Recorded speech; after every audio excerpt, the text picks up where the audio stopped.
বিয়ে যখন করেছেন, নতুন বিবি ভোগ পেয়েছেন, আপনি ঘুরতে যাবেন সিঙ্গাপুর, কোথায় যাবেন আপনি দার্জিলিং, কোথায় যাবেন আপনি ভিক্টোরিয়া, কলকাতা, বিভিন্ন জায়গা যাবেন। একটা গাড়িকে আপনি ভাড়া করলেন, সে 10,000 লাগুক আর 20,000 লাগুক, গাড়িতে দুজনে আছেন। কেউ নেন দুজন বধূ আর স্বামী এবং স্ত্রী, দুইজনে যেন এত সুন্দর করে মার্জিতভাবে সেজেছেন। গাড়িতে পেছনে বসে আছেন, ড্রাইভার গাড়ি চালাচ্ছে, দুজনে এমন গল্প করছেন। নতুন বিয়ে তো, নতুন বিয়ে, স্বামী স্ত্রী গল্প চলছে, ও মধুর গল্প, মধুর গল্প, মধুর গল্প করতে করতে করতে ড্রাইভার এককালে বলছে, ও তোমরা শোনো, তোমরা মধুর গল্প লাগিয়েছো, লাগাও, গাড়ির ব্রেক কিন্তু ধরে না। গাড়ি যেতে বসে আছো আর খুব মাস্তি গল্প লাগিয়েছো দুজন মিলেতে, গাড়ি যে ব্রেক ধরে না, 150 মানে এত ভলিউম, 120 গতিবেগে চলছে, এতটা চলছে যে গাড়ি থামবো কিভাবে? এখন বিবি যদি কহে বাদ দাও না, যে যা হবে হোক গা, দেখো কত সুন্দর করে সে, তুমি এরকম করবে, ও তো হুড়া মেরে বলবে তোর কিছু কইতে দিয়া, ব্রেক ফেল বলেছে, হুঁশ নাই। এখন যতই মধুর গল্প বলি, ও যতই নাঙ্গা হোক গা, স্বামী বলবে ফুটে যাবো রে, কোন দিকে পড়বে, খালে বিলে না কোথায় পড়বি, টাম্পারে বাম্পারে টাম্পারে, আর খালে না বিলে কোথায় পড়বি, কিছুই থাকবে না। বিবি যতই রঙ্গরসের কথা বলুক আর নিবে না, কেন জান বাঁচাতে হবে, এখন যতই উলঙ্গ থাক। ঠিক তেমনি ভাবে কিয়ামতের অবস্থাও সেই হবে, নেকির জন্য মানুষ ছুটাছুটি করবে, 40,000 বছর লেগে যাবে, 40,000 বছর আল্লাহর পানে কি জানি কি হয়। বিচার যখন বসবে কি হালাত হবে, এখন তো বেঁচে উঠতে পারি না, কোথায় যাব, নিজেকে মনে হবে অপরাধী। তবে শুনেলেন, একটু বাইনের কথাটা বলে দিই 1 মিনিটের জন্য।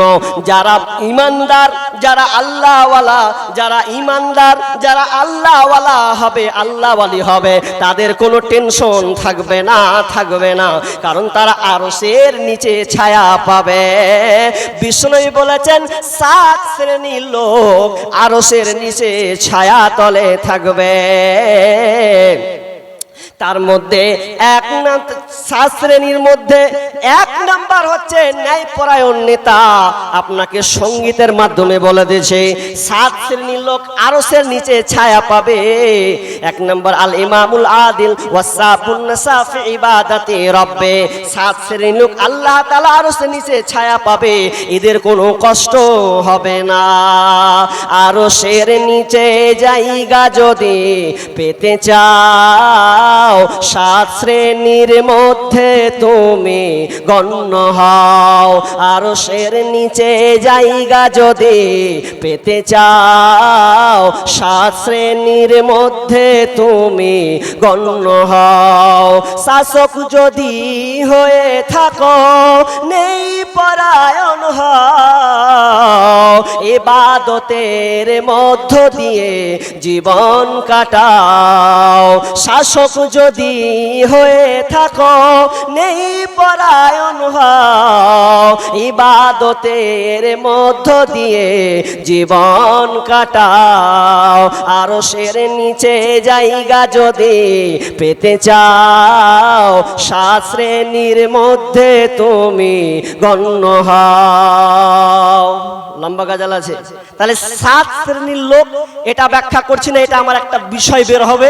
শুধু আরশ, 7 শ্রেণীর মানুষ আরশের নিচে ছায়া পাবে, এটা একটা চ্যাপ্টার বিষয় আসবে ইনশাআল্লাহ। আমি যেটা বলতে চাচ্ছি যে ওরা আরশের নিচে চলে গেল, কিন্তু এর মধ্যে কিছু ভয় ভীতি সন্তুষ্ট থাকবে। কিছু লোক কি হবে, জান্নাত যাব না জাহান্নাম যাব, আমার আমল ডানে পড়বে না বামে পড়বে, আমার নেকি ওজন হবে, কমবে না বাড়বে, এ টেনশনকে টেনশন, এত টেনশন হবে, সবাই ছুটাছুটি করবে। কি অবস্থা? আল্লাহ বলেন, আল্লাহ তাআলা বলছেন, ওয়াত্তাকু ইয়াওমান লা তাজজি নাফসুন আন নাফসিন শাইআ ওয়ালা ইকবালু মিনহা শাফাআতু ওয়ালা ইউখাযু মিনহা আদলু ওয়ালা হুম মিনশারান। আল্লাহ সুবহানাহু ওয়া তাআলা বলেন সূরা বাকারা 48 নম্বর আয়াতে বলছেন, তোমরা সেই দিনটাকে ভয় করো, ওয়াত্তাকু ভয় করো, ওয়াত্তাকু ইয়াওমান লা তাজজি নাফসুন আন নাফসিন শাইআ, তোমরা সেই দিনকে ভয় করো যেদিনকে কেউ কার কোনো কাজে আসবে না। ওয়ালা ইকবালু মিনহা শাফাতু, এবং কারো পক্ষ থেকে সুপারিশ গ্রহণ করা হবে না। ওয়ালা ইউখাযু মিনহা আদলু, এবং কারো কাছ থেকে কোনো বিনিময় গ্রহণ করা হবে না। ওয়ালা হুম মিনসারুন, কেউ সাহায্যকার পক্ষ থেকে সাহায্য প্রাপ্ত হবে না। তার মানে সেদিন বিভীষিকাময় পরিস্থিতির দিনে কেউ কারো কাজে আসবে না। শুধু তাই নয়, আল্লাহ বলছেন ফাইদা জাআতিস সাখা, যেদিনকে একটা প্রকার একটা শব্দ হবে, আল ইয়াউমা ইয়াফিরুল মারউ মিন আখিহি ওয়া উম্মিহি ওয়া আবিহি ওয়া সাহিবাতিহি ওয়া বানিহি। আল্লাহ বলছেন সেদিন এমন একটা বিভীষিকাময় হবে, তার ভাই থেকে সে দূরে পালাবে, ভাইয়ের পরিচয় দিতে চাইবে না। তুমি আমার ভাই নয়, সেদিনকে ভাই ভাইকে পরিচয় দিবে না। কেন দিবে না না জানি, আমাকে বলবে একটা নেকি দাও, আমার একটা নেকির কমতি পড়ে গেছে, কিছু নেকি দাও। এই জন্য সে বলবে যা, দুনিয়ায় আমার কেউ ভাই ছিল না, তুই আবার কে ভাই? তো দূরের কথা রে, আমার মা বাপ পর্যন্ত নাই, তো আবার ভাই কিসের? আবার যাবে আপনার কি নাম, বিবির কাছে যাবে, বিবির কাছে পিতার কাছে যাবে, পিতা বলবে আমি তোমার সন্তান, আমি তোমার পিতা নয়। বলবে আব্বা আমার একটা নেকি দরকার। বাপ ছেলের সামনে যাবে, ছেলেকে বলবে বেটা রে একটা নেকি দাও, আমি দুনিয়াতে তোমার জন্য কত পরিশ্রম করেছি, তোমার জন্য জায়গা নিয়েছি, তোমার জন্য আমি বাড়ি করেছি, তোমাকে ভালো জায়গায় পড়াশোনায় তোমাকে ডিগ্রি পাস করিয়েছে, সেদিন তুমি ভালো পর্যায়ে গিয়েছিলে, আজকে আমি বেশি কিছু চাই না বেটা, তুমি আমাকে একটা নেকি দাও। কিন্তু সেদিনকে বেটা বলবে আমার বাপই ছিল না, তো আমি কি করে আমার বাপ হলো? না না না, দুনিয়াতে আমার বাপ বলে কেউ নাই। যেই বিবিকে আপনি এতটা ভালোবাসেন, যা চেয়েছেন তাই পেয়েছে, যাই চেয়েছেন তাই দিয়েছেন, এত সুন্দর যে আপনি যা কিছু দিয়েছেন বিবেকে সেটাই সে নিয়েছে। কিন্তু কিয়ামতের দিন আপনার নেকি কমে গেলে স্ত্রী তখন বলবে দুনিয়াতে আমার স্বামী বলে কেউ ছিল না। এক কথায় সারাংশ সেই দিন হবে কি করি, কোথায় যাই, কোথায় যায়। আল্লাহ তো এখনো বিচার শুরু করেনি, আমরা তো আর টিকতে পারি না। টিকা খুব মুশকিল আছে। সূর্যের তাপ কেউ সহ্য করতে পারে গো, কথাটা একটু মন দিয়ে নেন না। মাথার উপরে সূর্য আসার চারটিখানি ব্যাপার। আরে চারাক যদি আপনি জ্বালাল কেরোসিনে, তো এর টেম্পারেচার হচ্ছে হাজার ডিগ্রি সেলসিয়াস, 1300 ডিগ্রি সেলসিয়াস।